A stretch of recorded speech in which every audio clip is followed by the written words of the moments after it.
One day a young man went to Buddha and seemed very upset. Buddha asked him reason.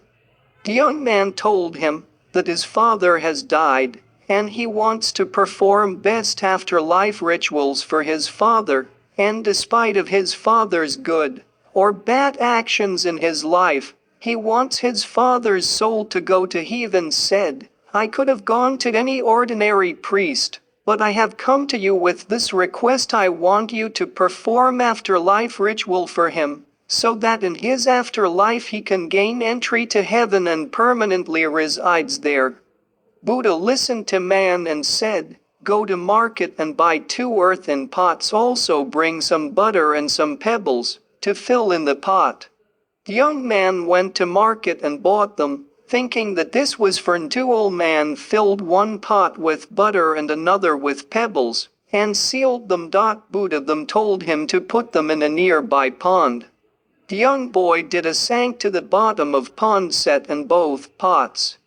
Now Buddha asked him to bring a stout stick and strike both pots, and break them open. He did so, thinking that now that Buddha would perform a wonderful ritual for his father. As young man hit pots, and break them open, the butter escaped from first and floated to the surface, whereas stones from other pots settled at bottom. Buddha said, I have done this much, now call your priest. Let them come and pray. O pebbles, see to the surface. O butter, sink to bottom. Young man replied, are you joking?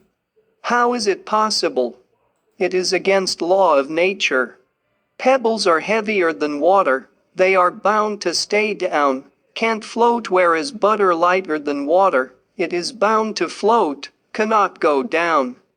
Buddha replied, young man, you know so much about nature, yet you do not want to understand the law that is applicable to one and all.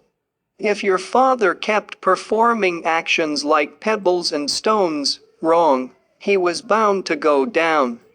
Then no one can pull him up, and if he kept performing actions which are lighter than butter, right, he is bound to go up. Then no one can push him down. Our difficulty is that we think that some invisible power will somehow favor us, even though we do nothing to change our own behavior pattern, our own actions. We should understand that this is eternal law of nature, fruits depends on our actions. Therefore we must be careful about our actions in daily life, and do only good.